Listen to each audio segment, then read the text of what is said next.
everyone. It's Amelia Frank Meyer, and we're going to go ahead and get started. You do not need to be on video unless you really want to.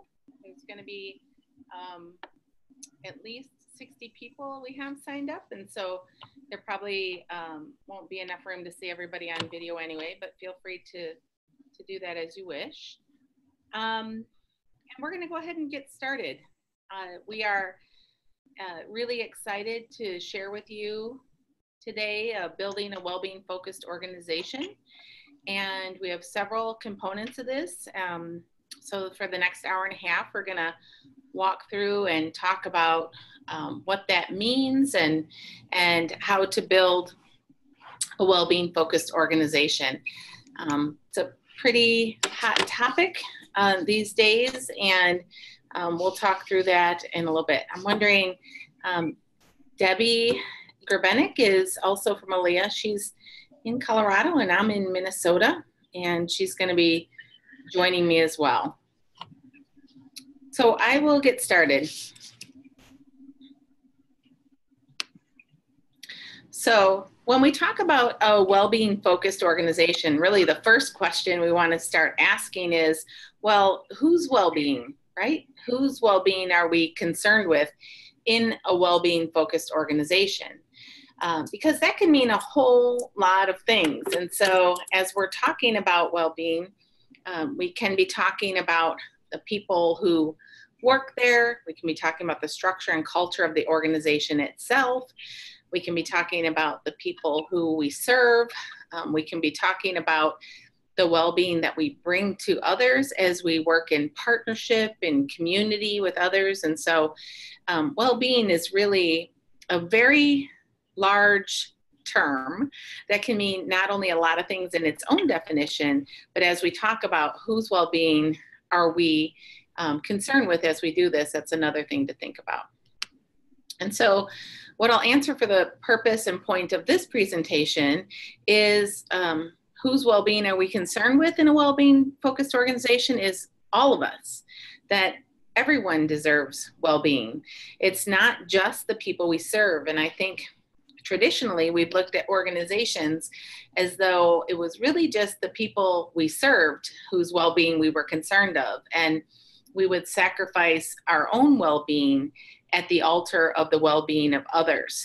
And so whatever it took is what we delivered. And if it took from our ability to be well ourselves, to have partnerships that were healthy, or to be able to parent our own children in healthy ways, or engage with each other in healthy ways, well, that's what we gave it. And I think the thinking on this is really changing, not just in child welfare, but really in the corporate world as well. There's a renewed understanding that people perform better. They're more effective, more efficient. They stay longer. They produce better outcomes when they also have what they need in order to be well. So we will talk about both of these elements today, not only in what it takes to be a well-being focused organization for the people we serve, but also for their families, for our partners, and for our workforce as well. Hi, Debbie. Feel free to add in as you wish. So at Aaliyah, we have some guiding principles that help us to know if we're on the right track in our work that were developed by 100 innovators from around the country who joined us for the 10 of 10 for Kids last May. And as we look at our guiding principles, there are a couple that really applied to today's topic about a well-being focused organization. And one was our guiding principle that is nurture the capacity for joy. So there's a lot hidden in these few small words, and I want to talk about what's behind it. So one is that people can experience and express joy. When they do that, it's a sign that there is safety involved, because if your life is at risk, you're not laughing or having the brain space or even capacity to engage in joy and humor and levity. So one of the first ways you know when well-being is not present is the joy leaves, that people aren't able to engage in laughter with one another, or to be in the presence with each other in a way that is light. And so nurturing the capacity for joy is one of our symbols that safety is present, because if people's needs are met, then they can lean into joy. I want to add one thing real quick, Amelia. We don't often think about it, but joy is one of the most vulnerable emotions that we can experience. The ability to lean in and really appreciate that. So I think that it's good to note that we have to nurture the capacity, which means we have to create the safety so that somebody can lean in and actually experience joy, because it's a very vulnerable emotion. Because if we feel joy, we also could have that joy taken away, which would be a significant loss. And so just realizing that sometimes keeps people from allowing themselves to develop or experience and really embracing that element of joy. Great. So when we say nurture the capacity for joy, we don't mean, take all the kids in our care to Disneyland and buy them a lot of presents. We mean when they are showing joy, when they are experiencing joy, it means that there's an underlying sense of connection, safety, and trust so that they can experience joy. We also included this as a guiding principle around the workforce, right? Mm-hmm. This idea that I shared around, this is work that we do that should not greatly diminish our ability to experience our own joy, or our ability to have joy in our partnership or our parenting, to diminish our well-being to the point where we're not good for the people we love either. And so really thinking about, is there a way? And really, we believe there is a way. And so finding a way to do this work in a way that allows us to experience joy, that everyone can thrive. So youth, their families, their caregivers can do healing work in a way in which everyone thrives. And that's a pretty bold concept to say. That I think in our field we have a lot of abuse and neglect and trauma and drudgery, and really finding ways to show up in the work as we nurture our own well-being to be able to also experience joy in our work. The other guiding principle we think that connects here is this idea of our commitment to intergenerational well-being. And so as we say, whose well-being? And I said in the beginning, right, it's not just the clients we serve or the children or youth we serve, but also ourselves. And here it says also their family, right? So there is this idea that you can't just remove a child from a system and help them to feel joy, and then know that those youth will be experiencing joy in their isolation from their connections. That in fact, we really have a responsibility and an approach to begin looking at multiple generations when we're considering if we're building the capacity for joy, trust, and safety, that is an intergenerational effort, that cannot be done in isolation with one child separate from their connections.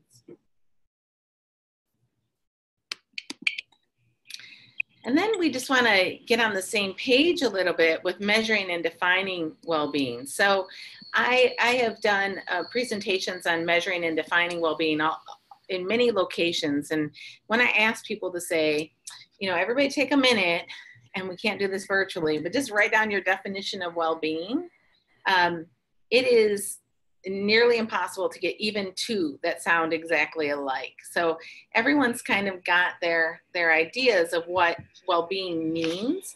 And then when we get to the idea of how do we measure it, it's even more challenging. And people really struggle around measuring well-being. We often measure well-being for our youth around well-being. So in the CFSR, we measure things like school attendance and BMI. We might measure things around the functional assessments. Our kids showing up in ways that might indicate they have well-being, but actually measuring well-being and defining well-being in a universal way is a pretty significant challenge in our field.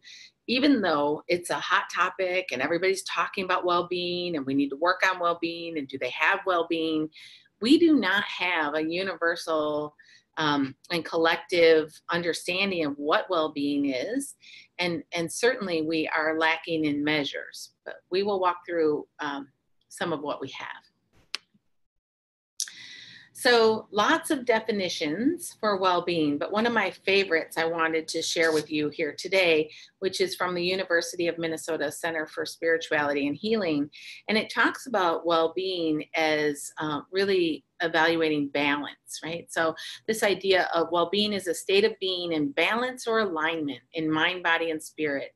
And in this state, we feel ourselves as content, connected to our purpose, peaceful, in harmony, happy, prosperous, and safe. So it's a very large, all-encompassing definition as well. But this idea of, are we in alignment? Are we connected to, and I know, Debbie will talk a little bit later about purpose, but really well-being is very tightly aligned with our purpose. So you know how you feel when you're doing things off purpose, right? And the Center for Spirituality and Healing has developed a wheel, a well-being wheel, that is all based on research that talks about how well-being is not just a piece or a part of us, right? So it's not just we have well-being in our health, right? So I think in the 80s, there was a movement around wellness. And so if we put a treadmill in the back of the office, then we all have well-being, right? And that's really, we're coming into our definition and understanding of well-being as being such a more rich definition to all the pieces and parts of us. And so the Center for Spirituality and Healing, and there is a website link on the bottom, they have a well-being assessment there that you can take for your own personal well-being. And we'll talk about some other measures too, and lots of resources around well-being. But they talk about, really our environment being free from toxins and free from things that harm us, that really looking at how we think about place-based well-being and the idea that nature heals, being connected to our community and giving back and engaging with others, being connected to our purpose, our sense of meaning and hope. Security is really feeling safe in all ways, financial security, physical security, security in relationships, those kinds of, do I feel safe? And then relationships is our connection to others. Do we have deep, trusting connections to others? Feels like somebody has our back. And health is, again, multidimensional, spiritual, financial, physical, mental. So thinking about well-being in a larger perspective. The other thing about well-being that I think is important to say is that it's fluctuating, it's fluid. Well-being is highly subjective. Whether or not I feel like I have well-being or you think that I do is very subjective. And maybe I left home today feeling like I had tons of well-being and then got in a car accident on the way to the work. And then I felt like my bucket was empty and I had no sense of well-being, and I became, more distraught. So the idea with well-being is that it's fluid and really subjective and needs to encompass a really broad swath of who we are, not just our physical or mental health, but the larger picture of who we are. Some other things that we have for well-being are around the federal framework for well-being that was developed several years ago, around how do we measure well-being for youth in care, thinking about their cognitive functioning, their physical health and development, social functioning, emotional and behavioral, and that there are some resilience characteristics and environmental supports that can help to bolster that, developed by Brian Samuels when he was at ACYF. The thing that's not on here, and it is part of the federal government, so it's not surprising, is this idea of spiritual well-being. And we can't really talk about that in the government, but really when we think about that more broadly, not just religion or religious, but this idea of where do we receive our sense of meaning, purpose, and hope? What gets you out of bed in the morning when all else is lost, and really ties to purpose as well, is a very important part of well-being as well. I think also, Amelia, the cultural well-being. I think the spiritual and cultural are very tied, and it's interesting that they didn't put that in there, because we just talked about the historical trauma, and we talked about the impact it's had, and I think that that's really addressing, because those are the anchors that can help us be in that place of balance that you had in the definition earlier. So those are kind of those tethers or anchors that we can use. And the framework was developed, I'm not positive of the year, but it's been at least 5 years. And so the other thing about our understanding of well-being, and those are great additions, Debbie, is that it's emergent, right? So we Right. are really coming into understanding, exploring, and researching this idea. And so, as this was a brand new idea in the field at the time, and since then, well-being has really caught a lot of momentum, and we're talking more about the elements that you mentioned as well. Another aspect of this, so this is an overlay. The Youth in Transition Funders Group had, maybe it was Connected by 25, had a well-being model, as well as the federal model, as well as the Center for Spirituality and Healing model. So we did an overlay with the University of Minnesota Center for Advanced Studies in Child Welfare of a bunch of the existing models, and said what's in common and what's missing, and how do we create a comprehensive view for youth, and how do we begin to assess well-being. And so there's another link at the bottom there. This is a totally free tool that we developed with the University of Minnesota Center for Advanced Studies in Child Welfare, called the Wellbeing Indicator Tool for Youth, the WITI. And so this covers all the areas with the Center for Spirituality and Healing, and adds in a couple of other ones in more detail. And so this is an overlay of what were all the existing models about 2 years ago, and I think is still pretty relevant in that way, for a free online assessment for our youth. But really looking at safety and security, again, relationships. We could do several days on the importance of relationships to well-being, and mental health, cognitive health, really the intellectual potential and engagement, physical health. So it gets broken out a little bit more there in this model. Health does the community and the sense of belonging, sense of purpose and meaning and hope, as well as, again, environment.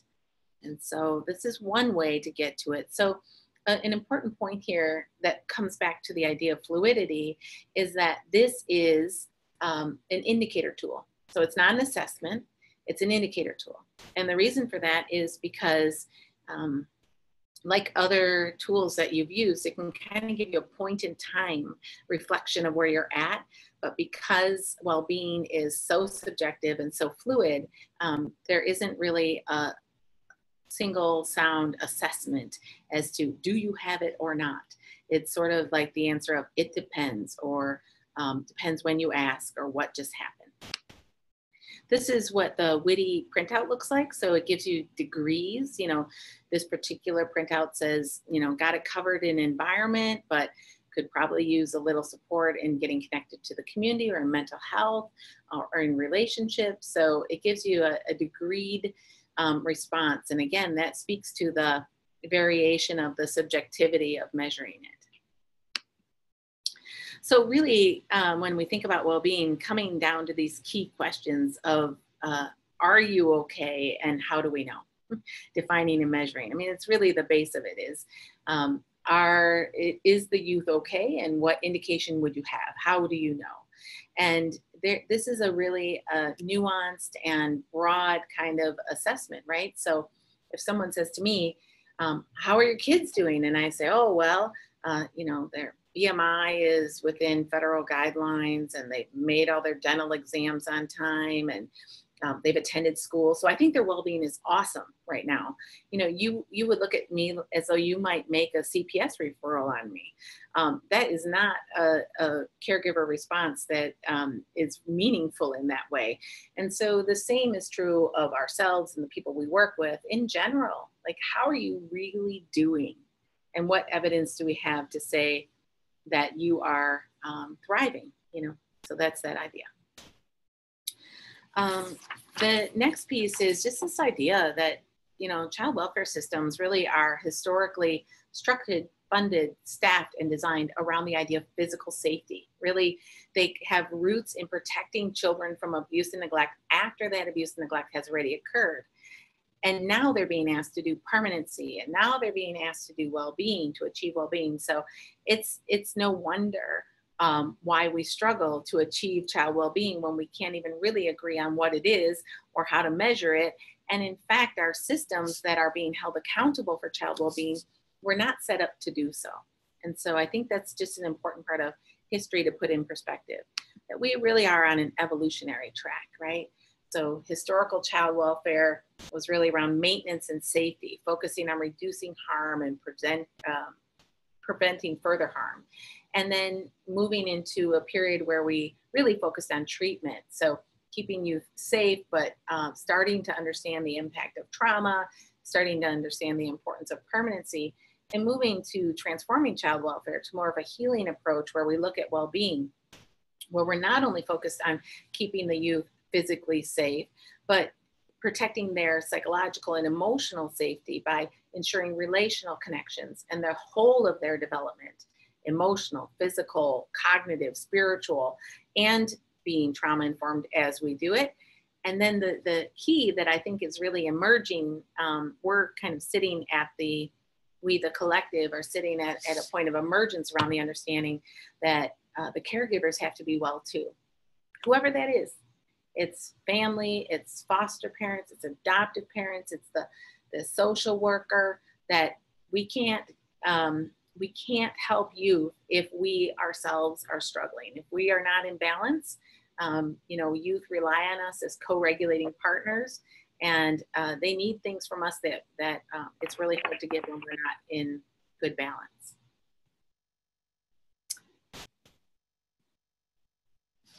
In addition, it becomes hard to measure this in human service organizations. And so if you start thinking about these performance metrics for well-being, right? So is a youth okay? How do we know? Is an organization okay? And how do we know? And there really are at least 3 metrics, right? So there's the outcomes for people we serve, our financial performance, but the one that we often neglect to measure or think about is what is the human cost of meeting metrics 1 and 2? Right? So all need to be attended to and valued, measured and monitored, but we don't have a good way to measure and monitor the human cost of meeting those first 2 metrics. And Debbie and I could both tell lots of stories that are heartbreaking about the human cost of those measures. Whoops. And what we've seen in people, and just the burnout rate of secondary traumatic stress and burnout in our field being very significant, as well as turnover rates. And so this gets more and more important for us to do as the workforce needs to be more and more sophisticated in working with trauma, and when there's fewer and fewer of them to do so. You have anything to add there, Debbie? I think that I had to unmute myself, sorry. I think one of the biggest things for me, and I always took it as a tragedy, when someone left their job to go work in a place that was unrelated, actually disconnected from who they were and how they wanted to show up. So they left, and no slam on anywhere else, but they would leave and go work at a grocery, or they started driving, they started doing Uber or something. So they left this because the cost, that moral injury was so great and so overwhelming, they couldn't even stay in the field. It wasn't just about this job and a high caseload, but it was about, and I took that really personally. I went, oh my gosh, we have not done what we needed to do to allow them to be equipped and stay in the zone of what they felt called to do. And so I really took that difficult, that was a hard thing. And so that's one of those human costs that you don't see. So then that affects how they are able to show up because they don't feel satisfied with their career choice. It probably affects them economically, financially. So it was like the avalanche of all those things. So that's when we began doing a lot of things different at an agency I worked at previously, because of seeing people leave not just the job, but the field. And we need all that we can. We need a lot of us coming together to do this work. So that's my addition. That's for sure. And I think sometimes about, and what are they like at home with their own kids? So we're helping these kids, but harming those kids. And so that to me weighed heavily to me on the really the moral and ethical requirements for us to create a well-being focused organization. Thanks for sharing that, Debbie. And so we talk about, well, how do we measure this in the workforce? You know, there's the professional quality of life scale, there's the Headington Institute self-care and balance inventory, and there are other ways to measure this. This is a sample ideas for scorecards for measuring organizational well-being. You know, you can measure retention or turnover, engagement and disengagement, compassion satisfaction or compassion fatigue. You can measure time used versus time off lost. You know, if you have a lot of people losing time, vacation and benefit time, I mean there. Longevity and years of service, supervision received. And I'll go back to longevity and years of service. You have to be careful about this measure because just because you have people there doesn't mean that they're well. And sometimes you have people who, someone described me once as raw, retired at work. So really disengaged, but still showing up in kind of the walking wounded in that way. So just be thinking about longevity that, you know, the research is really clear that people tend to last in our field 2 years or 20. And you either go from 2 to 20 by learning techniques to keep yourself in a place of balance, or what happens is that you just disengage in order to survive. And so that's what I mean about sort of the walking wounded. So that's a tricky measure you have to be careful about. Supervision received, or asking folks around their intent to stay, their external employment opportunities. You can also conduct stay interviews where you meet with people regularly about why they stay and try to build more of that into the culture for others. And then looking at aggregated scores from those inventories we just mentioned. So not individual, we ask people for a single score and just provide an average score and kind of monitor that over time. So there are ways to get a scorecard together to measure those on a quarterly basis or so in an organization.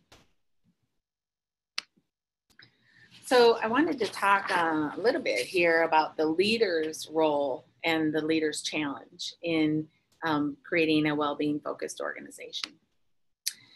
So there's really just an abundant amount of research talking about the leader's role in establishing a culture of well-being, which is well documented and critical not only to preventing secondary traumatic stress and burnout, but reducing turnover and all the kinds of things that we know are important in keeping balance around well-being. So leaders have a very substantial role to play in organizations in creating these environments.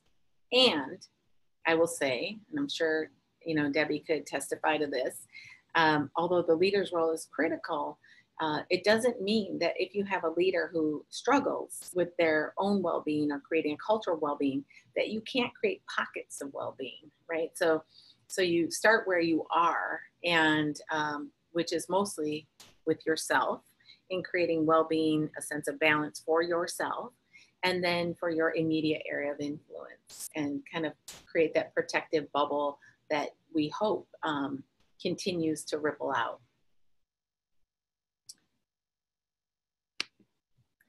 So, you know, this becomes really important for leaders for so many reasons, not just the moral question, the ethical question of not burning through people one after the other, but also this idea of the implications financially and in quality and productivity in organizations where there is not a well-being focus. So in the field of child welfare, the averages range between 20 and 67% annually of people we lose. And we talked about some of the consequences to our community, to people's sense of purpose, meaning, and hope, to their own families, and those residual consequences of not doing this well.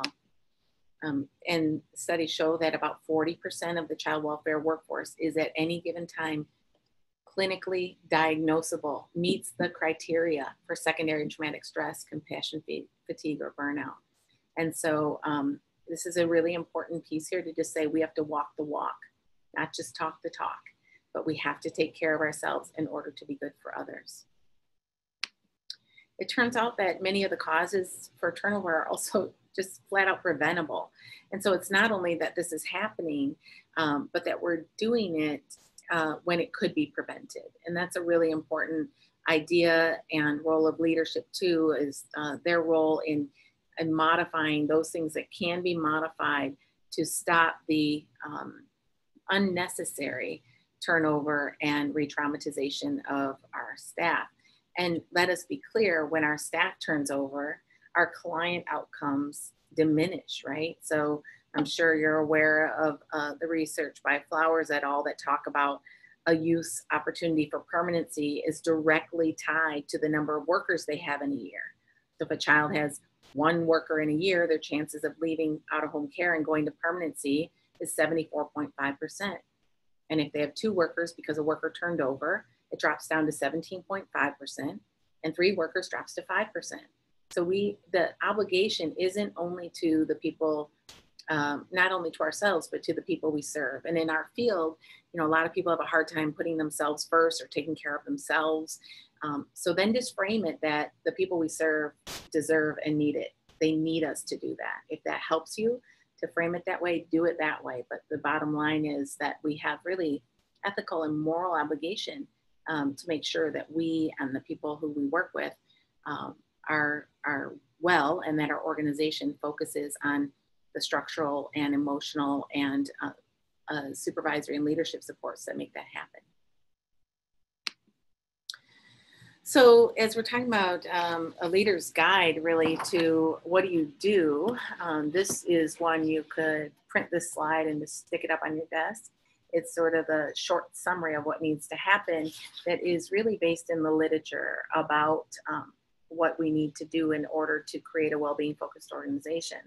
So the first thing is, and the very first, and nothing else happens until this happens really in many ways, is to work to ensure that the leader of the agency, and then I'm going to have you insert the word you instead of the leader. If you're not the leader and you have no influence over the leader's well-being, then work for your well-being to ensure that you are healthy enough to do the work that you're doing. The second is to really create a healthy organizational culture, including flexible and supportive culture that is not punitive and fear-based, but really is built on safety, trust, and transparency.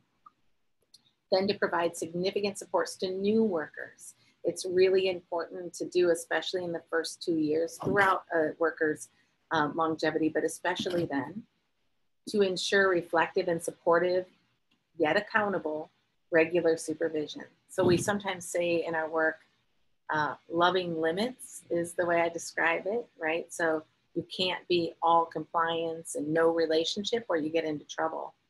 Debbie likes to talk about safety and containment is a similar thing. It's this idea of how do we have this connection and make sure that we have boundaries, right? You want to say anything about that, Debbie? Well, I think that when I look at this, I'm like, yeah. And number two, the create is so important. We have to create safety. And this is about relationship. We have to give them a place to unpack their own emotional content around these places, that element of reflective supervision. And we have to make it safe. And the reason that we need to do that is because if we're not allowing them to do that at work, they will stuff and stuff and stuff and either implode or explode. And we've all seen that. We've seen somebody that shuts down. They're not working from a place of their best self. And so, or they find somewhere else. And this is where you start to see negativity, gossip, complaining, whining, and neediness emerge. And those are the realities of if we're not meeting their needs in that regular, consistent, safe, supportive, reflective supervision, then their emotional regulation is not apparent. So they start tainting the workplace. And then we're dealing with the aftermath of that. It's like the lava that's everywhere and it's hot and it burns us when it's very, like you said earlier, Amelia, it's very preventable. So I cannot, this is one of those tipping points. This is other than the leader's presence or our presence, this is a tipping point, what supervision can do. So I don't think we can stress that enough. For sure. And as Debbie was talking, it was reminding me, and I'm sure her, about Brene Brown has a really good piece on this called Offloading Hurt. And what does that look like? How does that show up for people? How do they offload that hurt? And recognizing that in your teams and organization, it's a really good framing and tool for you to look into. In addition, really reducing any redundancies and administrative demands where possible. That is really where burnout comes from. It is not from the intensity of working with the people we serve. People went to school for that. They want those connections. It is doing that plus managing the administrative overload that burns people out. Really fostering supportive relationships among peers and connections with each other. So places that, you know, you come sit down, you buckle in and you work all day long and then you unbuckle and get out. People don't do as well there. In Gallup's prediction of, you know, what is the best predictor of your ability to sustain in an organization is, do I have a best friend at work? Like, we need to know each other, trust each other. So really fostering those relationships and the water cooler talk, and the chili cook-offs, and the ways in which people build trust together. In addition, striving for workloads that are manageable in order to maximize time with clients, not computers. Really focusing on the benefit of being in relationship. And then acknowledging that 70 to 90% of a child welfare workforce has experienced trauma themselves, and really ensuring a trauma-informed care approach for everyone, not just the people we serve, but in the environment as well. And that a huge part of being a trauma-informed care agency is caring for the caregivers and creating this kind of well-being-focused environment.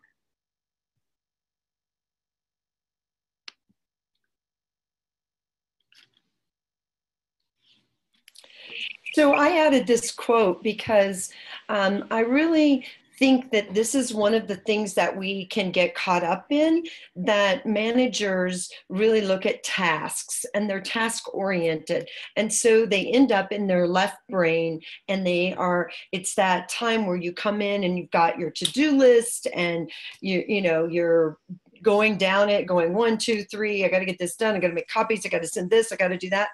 And what I really see is those leaders are the people that understand and pay attention and go, wait a second, that person doesn't look okay today.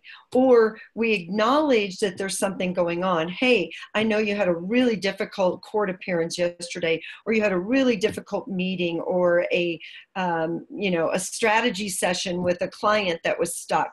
Tell me how you are doing, because we can always get the client information, but it's really about, and I do this in my case consults when I'm talking to whoever is working with the client, and they've really done a great job, and then I'll look and say, so where did that land with you?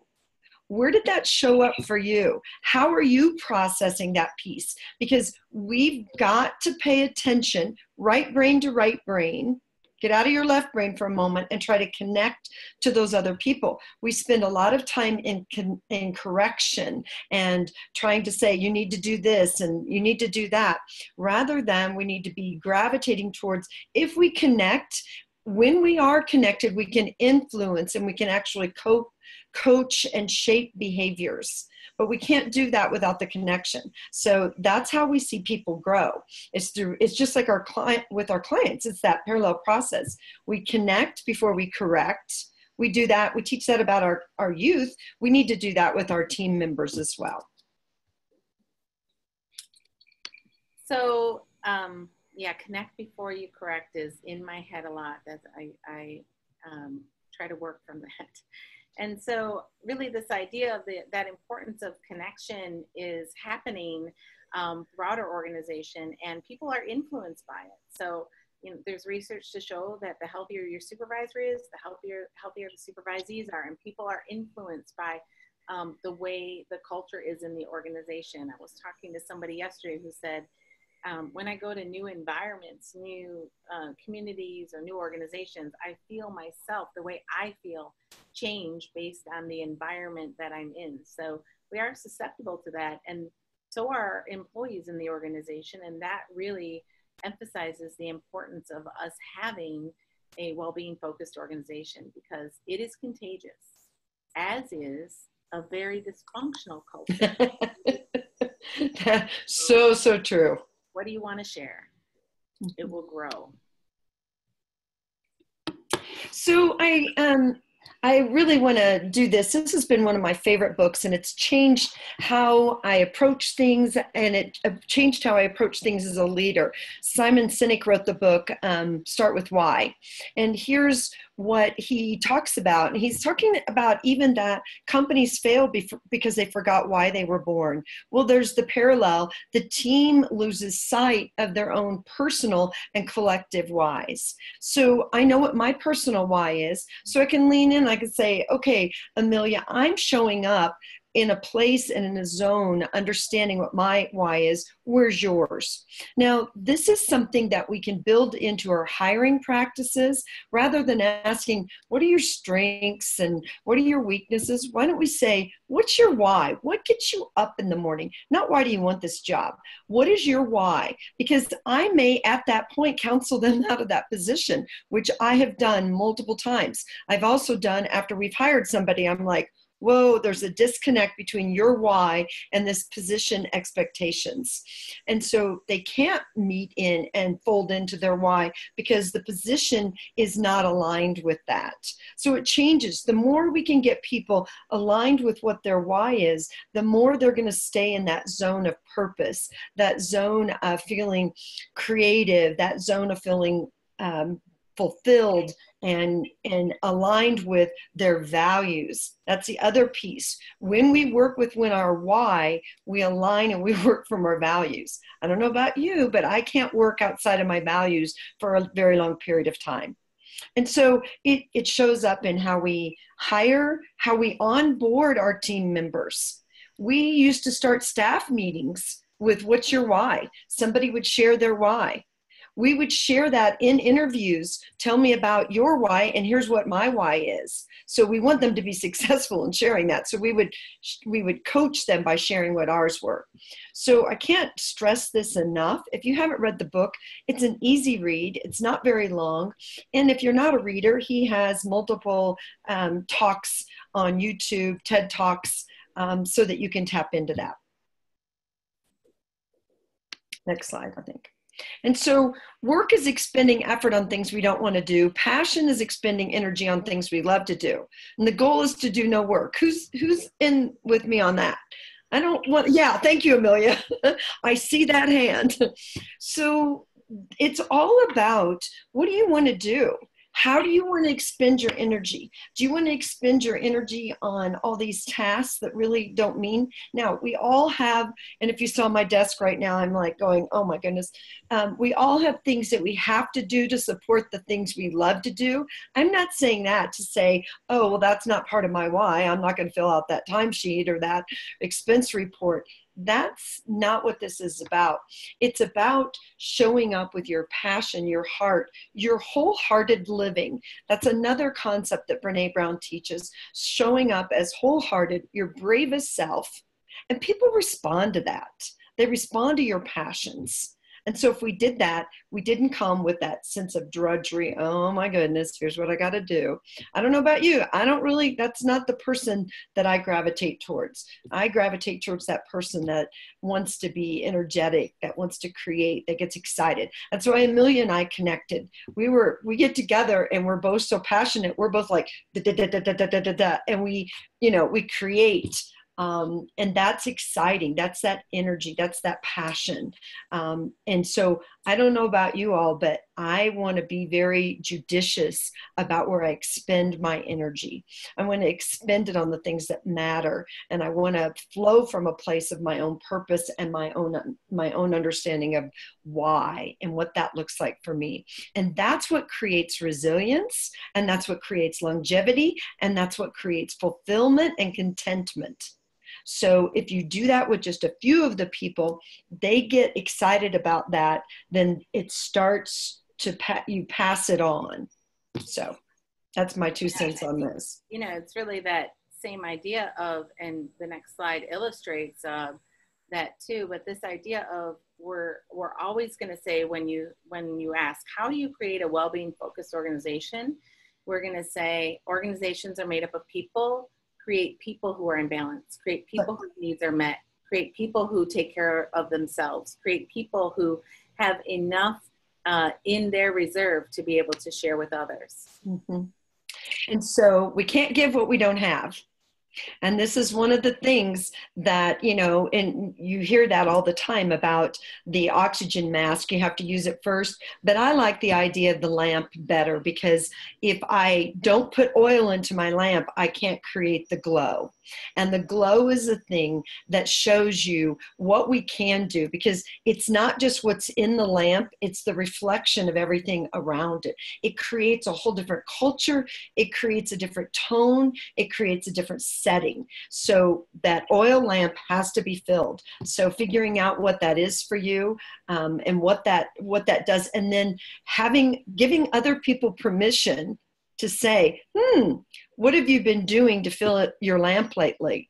I notice maybe the light's a little bit dimmer. Of course, we want to be careful about the language we use, but at the same time, giving people permission on your team to say, what is it that you're doing to create more and more oil so that you can have the flame continue to burn?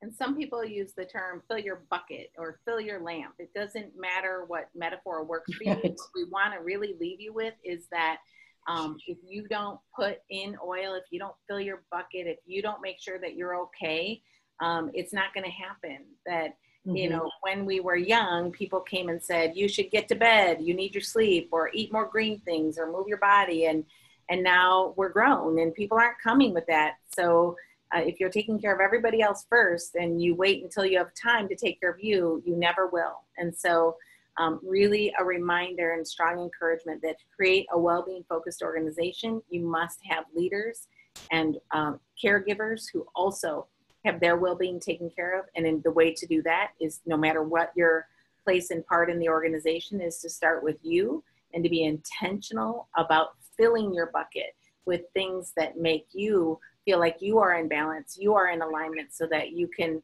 help others to feel the same. So thanks for your help on that, Debbie, and I love, you know, just doing this kind of work with you as well. The next part of the webinar is with our close agency friend, Vikas Narula, who is the founder, co-founder of Key Hubs. And Key Hubs is a really fantastic way to connect people in organizations and to give insight into the unseen and to map some of the networks that contribute to well-being in organizations. And we have had some other public agency partners who have used this tool, and we are using this tool and have just found it to be a really innovative way to support connections in an organization. And so regardless of whether or not you use the tool or think about using the tool, I think this idea behind identifying some of the unseen things in an organization that support well-being and communication and connection is a really important one. And there are many ways to get to this, and this is one. And so we're really excited to have Vikas with us today and to have him show you some of the exciting things he's up to that we in our work have benefited from. And we're sure you're gonna find it interesting as well and be able to ask him some questions. So we're switching places in this high-tech transfer here. And Vikas is gonna take my seat. Thank you. Yeah. That's good. Wonderful, wonderful. Well, hello, everyone. Thank you so much for the invitation to be here and to share. I'm excited. Thank you, Amelia. Thank you, Debbie. Thank you, Aaliyah. And thank you all for coming. I want to tell you a little bit about the work that we're doing at Key Hubs. When I think about my why and my passion, it's really around human connection. I love connecting with humans, and I love understanding the dynamics of human connection, particularly in the workplace, because it drives so much of how work gets done and how people experience their work. Now, many organizations, when they think about connection, they're thinking about connection in this way, in hierarchical terms, reporting structure, and so forth. Now, I worked for 2 startup companies over the course of 15 years, and I was very familiar with the traditional org chart. But if you look at the business literature, there's a growing body of work that suggests that work actually is not getting done through the hierarchy, but rather through human connection, through relationship. And it's in leaders' best interest to really understand what that dynamic looks like, because it's the very basis of culture. So about 10, 12 years ago, I decided to go back to business school and was introduced to this concept of networks. And I was immediately enamored and fascinated, and it really resonated with my own personal experience of working in an organization. Now, my background's in software development, and so I was looking for some tools that could allow me to do this mapping at the company I was working at the time. I wanted to show people that I was learning something unique and interesting in business school. And to make a long story short, when I didn't find what I was looking for, I teamed up with a classmate and we decided to start Key Hubs. And so for the last 9+ years or so, I've been going out and really socializing this concept with business leaders, HR folks, really anyone who will listen. That yes, we work in hierarchies, but have you thought about looking through your organization through the lens of human connection? Because when you do, you will glean insights into talent, team dynamics that will surprise, enlighten, and transform your thinking, and in many cases, transform your organization. So what do I mean by that? I want to show you a couple of real simple examples of the kind of work that we do and the insights that come from it. So here is a Key Hubs chart. This was a 70-person organization that was really struggling. A new leader was brought in to turn things around. He came in and he immediately sensed that this organization was not really customer focused, or not as customer focused as it should be. And he heard about our work and he wanted to shift culture, and he asked us, can you help? And so we have this methodology where we design a set of tailored survey questions, and they're unconventional because people are identifying themselves and they're identifying the people they're connected to in different ways. And in this case, we wanted to shift the culture to be more customer oriented. So we asked the question of everyone in this division, who do you reference as a role model? Who do you think about when it comes to, or who do you go to when, or who comes to mind when you think about who delivers awesome service? Whether you're in customer service or not, you're serving someone. And so what this map tells us, these nodes represent individuals in the organization and who they identified. And you can see that there's different hubs and connections. Some are more connected than others, but there's this real dominant hub in the center of the network. And if you look at their first degree network, so the people who identified them, they touch maybe 15% of the organization. If you go 2 degrees out, look at their connections, and go 3 degrees out, this person has far-reaching influence. And I think for any of us who've worked in an organization for some period of time, we've had this experience of working with this person. And maybe they were underappreciated, under-recognized, maybe really not noticed by higher-ups. Maybe when they decided to leave the company because they weren't very engaged, you were surprised that the organization didn't fight harder to keep them.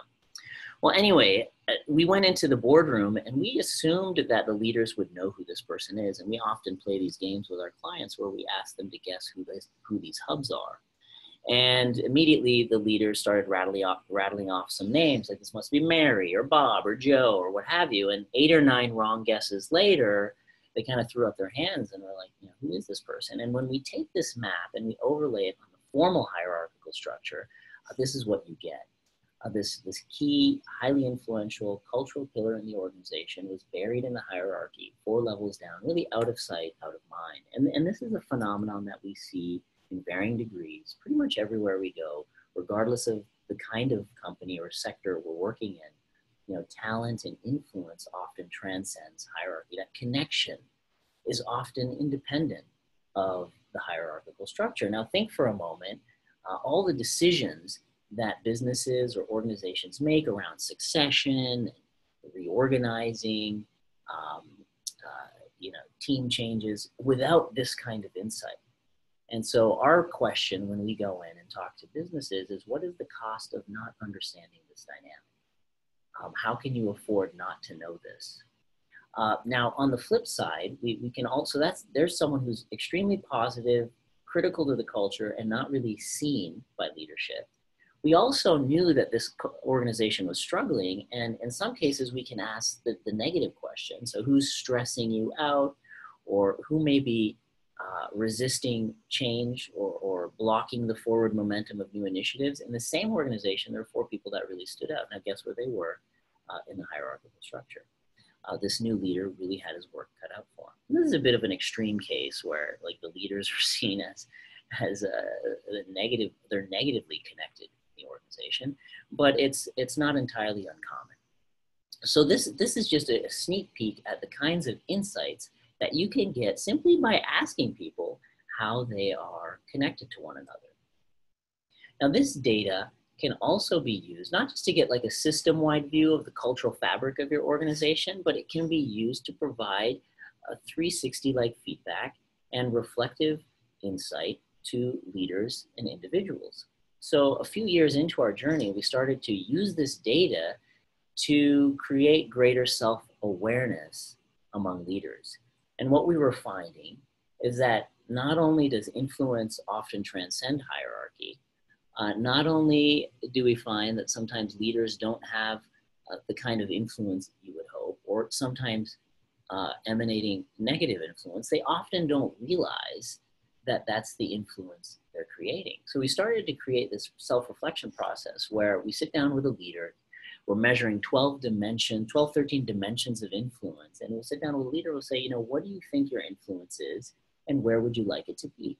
This is real data. This is a real leader we sat down with. They thought they had low to moderate influence in the dimensions of, you know, innovation, being customer focused, mentorship, what have you. But then we showed them their actual influence based on the relational network data. And what you see is that this leader had no idea that they were stressing out a ton of people around them. It was a rather uncomfortable, awkward conversation, but an important one nonetheless. Because they really didn't understand that their behaviors were negatively affecting the well-being of people on their team, their peers, and in some cases their superiors. But the beauty of this is that once you have the awareness, once the mirror is in front of you, you can now take steps to change and shift behavior.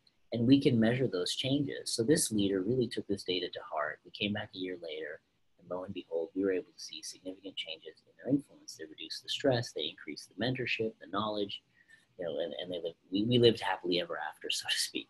So this was a fun moment in our journey, because we realized that through the process of measurement and measuring connection, that we can shift behavior, which is really the basis of changing culture.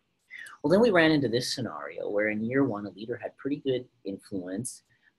We came back a year later, they thought that their influence had elevated across the board, but when in reality, when we looked at the data in year 2, their influence had really tanked. They went from being a positive influencer to much more negative influencer for a variety of reasons. The environment changed in their organization. They didn't like the changes that were being dealt down from the top, and this affected their influence, and it affected their team in a not so positive way. And that's when we thought, you know, there's got to be a better way to provide this insight to leaders, to organizations as it's happening. We shouldn't be waiting 12 months to gain an understanding of how people are influencing, or how people are feeling, or what the cultural fabric looks like. And this gave birth to a new idea, which we call Key Hub's Voice, which we've just started to roll out in the last year. And it complements the point in time concept of an assessment with real-time continuous insight and feedback. So with a very simple web-based application that can run on a mobile or desktop device, we can give individuals, all employees, the ability to indicate how they're feeling right now with a simple click and drag of their thumb, like how you doing, like a simple well-being measurement. And then this can be customized. So some organizations might want to know how people are feeling about their manager, or how we're doing with respect to an important change, or whatever you want, maybe 3-4 different dimensions that you want to get crowdsourced real-time feedback on. And this platform will then aggregate that data and make it visible to the people who need to know in real time. So this is real data from a client that's using this technology, and they're measuring well-being along 3 dimensions. How do our employees feel in terms of being valued? How satisfied are they in their current role? And how connected do they feel to the mission? And in one short month, we can see that this organization is trending in the right direction. They're doing better around team members feeling connected to the mission, and they have some more work to do in terms of helping their employees feel valued. Great, like you know where you stand, you know which way you're trending, awesome. Here's another organization that's used the tool, and they started off, their sentiment, how everyone was feeling, started off pretty good when we rolled it out, but in 30 short days, we saw that the sentiment was trending in the wrong direction. And, you know, the tool has some alerts built in. We also can serve as an independent service to provide, you know, coaching, and we're working with partners such as Aaliyah to help organizations make sense of this data and shift well-being trends from a negative to a positive. So once we understood what was happening in this organization and that things weren't trending well, we were able to connect with the leader, provide some strategies, gain some insight from the team members, and we were able to change behavior, change strategy, and actually measure those changes quantitatively through the tool. Now, here's another organization that we're working with, about 120, 130 employees. And you can see that the sentiment in this organization is hanging pretty steady. It's trending up in the right direction. But this entire organizational view doesn't give you the whole picture. As a leader in this organization, I can drill down and see how are my various teams doing. So team 1 is actually, you know, hovering above the organizational average. Team 2 was trending down for the first month and a half. You know, we alerted the leader of this team around this downward trend, and were able to gain some insights into their team members and what was going on, and they were able to create some strategies to change that. And again, we could see that shift happen in real time and say, okay, now we're on the right track. Some other teams, you know, have been quite, you know, below the overall average and kind of up and down, right? And it's important to be aware of that. And others have been, you know, consistently sinking. So culture is, even in an organization that's as small as 120 employees, is very local to, you know, the teams that you're on. And, you know, there's research that will tell you that most people will leave their bosses, not their organizations. I'm a poster child for that research because I worked for 2 companies and I left both of them because of that boss. And so there's great joy in now being able to come back to companies and organizations and say, here's a tool that can help leaders do better and help prevent attrition, especially of your best, most talented, valuable employees. Now, the last thing that I want to touch on here is that we wanted to not just create a platform and a vehicle for gathering information from employees, like a measurement tool, but a vehicle to influence that measurement. So in the platform, in the Key Hub's Voice platform, anyone can provide unsolicited feedback, they can request feedback, or they can express gratitude. And what we're finding is that as people provide feedback or express gratitude, it tends to impact sentiment in a positive way.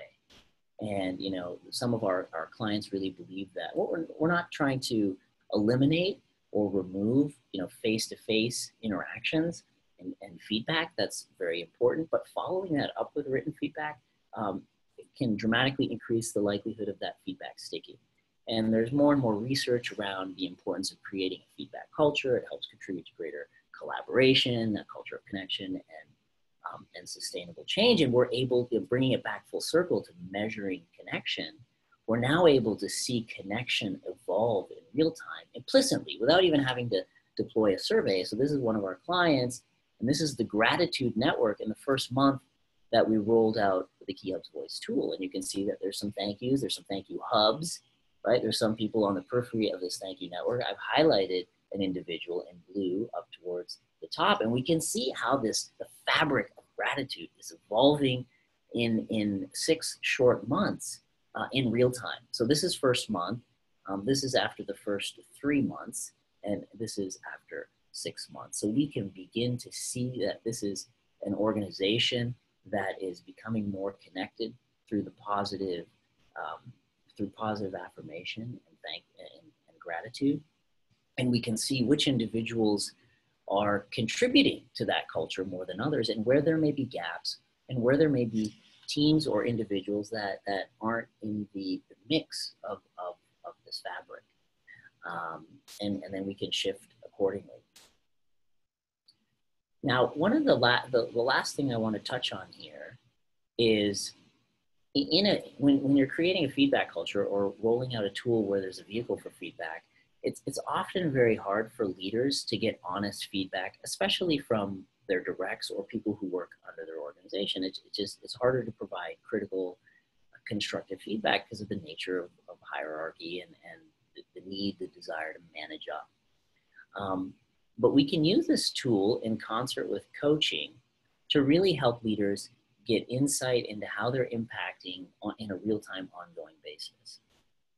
So in this case, there's a leader that's a high potential, they're doing very good, but there's a sense that there's a desire both from this leader and their manager that they need to be more present, more engaged in meetings, for example. And so we can set up a self-reflection monitor, if you will, or an ongoing reflection for the leader to say, how am I doing? And in one short month, we can see that this leader feels like they're improving, they're trending in the right direction.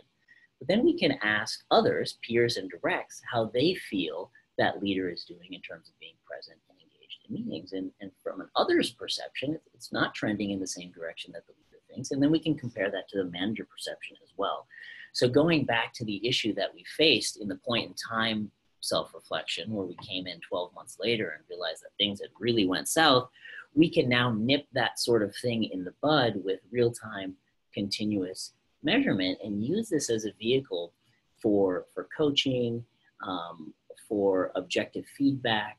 And just so you know, all along this reflection journey, the leader is getting written feedback from their manager and their peers and directs to help guide their perceptions and help them show up better and do better as a leader and a manager. So just to kind of bring it home, our belief is that connections are everything, and understanding connection really matters in an organization. There's this Peter Drucker quote, famous quote, that culture eats strategy for breakfast. But what is culture other than the fabric of human connection?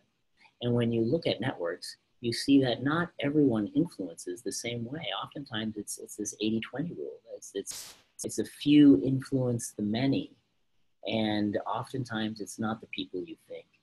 And so connection matters, connection impacts well-being. We're of the belief that continuous measurement is really key because things can change a lot in the period of weeks, if not months, that if you're measuring well-being on a year-to-year basis, you may be, missing out on really important shifts in culture and trends in your organization. And that, as Amelia and Debbie spoke to earlier, leadership and management capability is everything.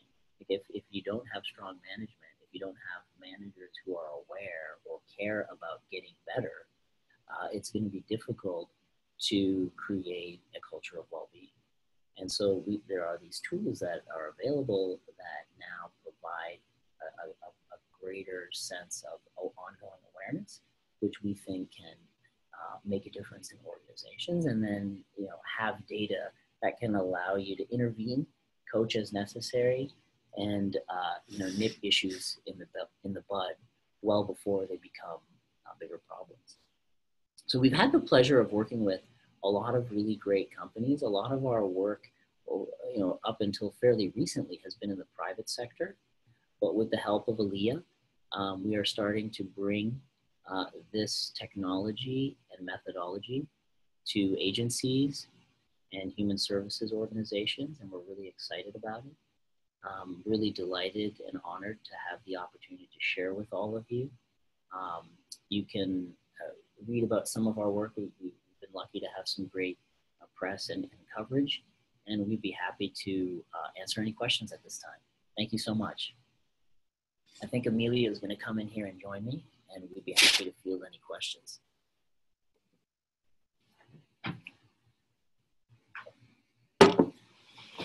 Okay. So we wanted to leave some time for questions for either Vikas or myself. And you can either unmute and ask, which is fine to do, or you can type in a chat box.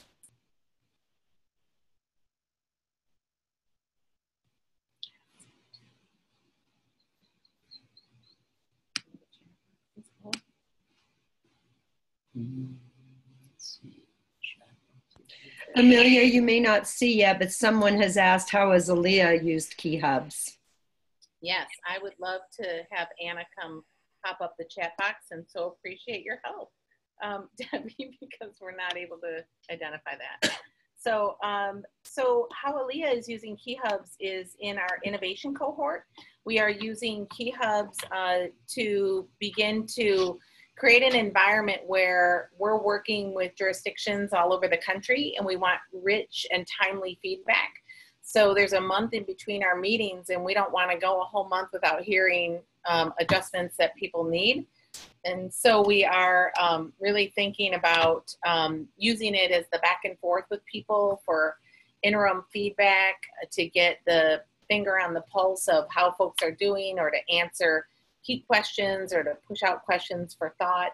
So we're hoping to have an interactive dialogue with our national partners around a specific project. Amelia, can you hear me? Yes, I can. Hey, it's Nan from Colorado. Thanks so much. Yeah. Hi, guys. This was lovely, fantastic, and I have a couple of questions, and I'm sorry I got on late, so you probably explained this. That PowerPoint, was that available to us, or can we get that? Great. And then my next question is, we've been kind of working on well-being. The first wheel that I saw about the child's well-being, I was thinking about possibly, we're using Debbie for some case review.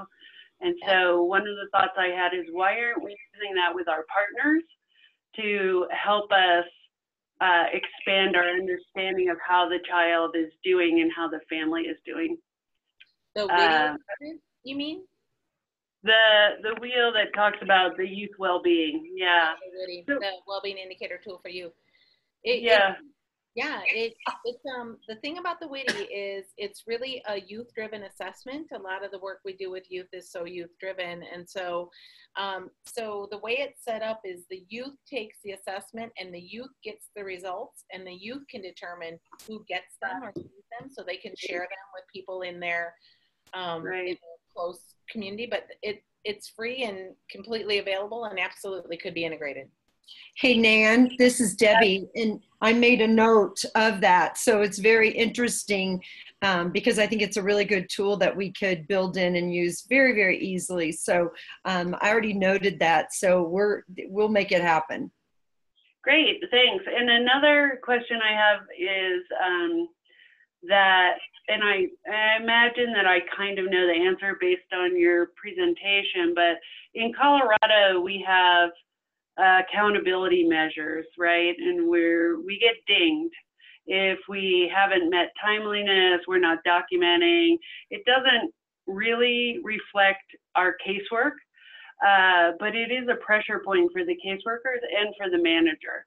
And I'm just wondering how you would overlay this well-being concept on that level of accountability. Do you know what I'm asking? Yeah, I sure do. And there is sort of this balance as, I'm not sure when you joined, but we talked about sort of this, compassion and accountability. So how do we attend to the relationships and the compliance issues and not be over on one or the other? And so they absolutely go together because, if we spend all our time in taking care of staff so much that there's no accountability structure to take care of the people that we serve, then we're out of balance too. That doesn't bode well for a well-being focused organization. And so what I would say is that so much of the time in organizations that are not well is spent, he said this, she said that, I'm not going to do that because of this, we can't work together, I'm putting up unconscious roadblocks to getting the work done, that there's so much in the rub of the culture that happens that reduces our effectiveness and efficiency, that when you have a well-being focused organization, when there's that balance between relationships and compliance, or between compassion and accountability, it actually frees people up to work more effectively and efficiently. And just like when we're in relationships with people where there's high trust environments, we are able to move at the speed of trust. And so when you're not managing all of the energy sucking that comes from not being sure if you have my best interest in mind, not being sure if you have my back, all of those things, it frees us up to begin to be more present and more effective in our work simultaneously. So there are, of course, structural answers, Nan, that are around, are the caseloads reasonable? Do people have the resources and time to do the job? But there's also this really under evaluated and accounted for impact of what happens in organizations that aren't well, that really drains the energy and efficiency out of the work. Mm-hmm. Okay, thank you. Thanks for the question. Nice to hear your voice. Mm-hmm. Looks like we posted a link to the Witty, and the PowerPoint Anna is going to post a link to the webinar. Will be on there. And if you just want a straight up version of the PowerPoint, as I'm hearing you say, Nan, I'll just shoot one of those off to you. And if anybody else wants one, please feel free to be in touch with us and we can get you that. And this is Nan. Sorry, one more question. I have others, but the self-awareness that you talked about and the measurement and the tool, is that also available to us, or is that something that we purchase? And how? I missed that part. So I think we just talked about a variety of tools that were out there. There's one on the U of M website for taking charge of your health for individual assessment, the Headington inventory. Those are not ones that we own, and they're free. They're all free. So I've tried to list links where possible on there, but if you're looking for something that you want to link to, let me know. The one that I'm not sure is free, I think there may be a small fee for, is the Professional Quality of Life Scale. Although I've seen free versions out there. So I think almost everything can be achieved at no cost. Okay, great, thank you.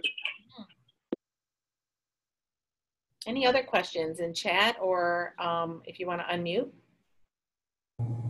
There's a question in chat asking, does Key Hubs ask questions in a way that supports the use of strength finders? Yes, we saw the question and Vikas answered. He said, yes, we can. Yeah, I mean, I think it would be also helpful to get a little bit more color around what you mean by that exactly, if that was your question. It looks like it was. From Amory. Hi, this is Amy. Can you hear me? Mm-hmm. Yeah, we can hear you. Okay. This would help. All right.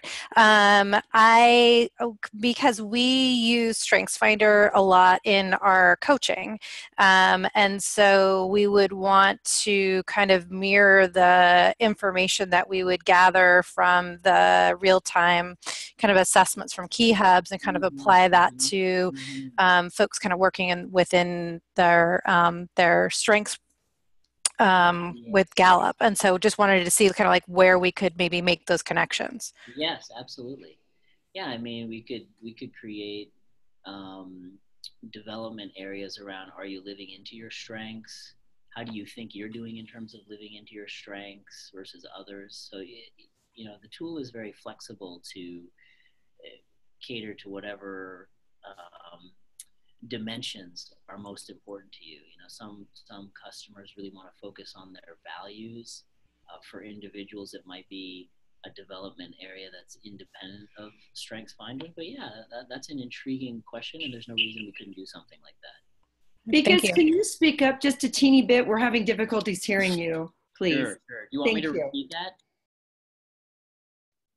That's better. Okay. Maybe just to repeat for those who didn't hear, we can basically customize the tool in a way that best suits your needs. So if you want to use the voice to parlay with your StrengthsFinder work, there's no reason why we couldn't do that. Any other questions?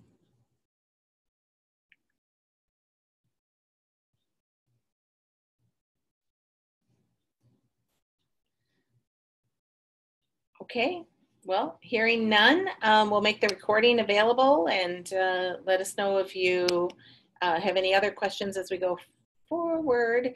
And And we will make sure to post the presentation. Feel free to share it as you wish. So great to have you with us today. You're welcome to those posting the thank yous. Thank you. Have a great day. Thank Bye-bye. you. Thank you. Bye-bye.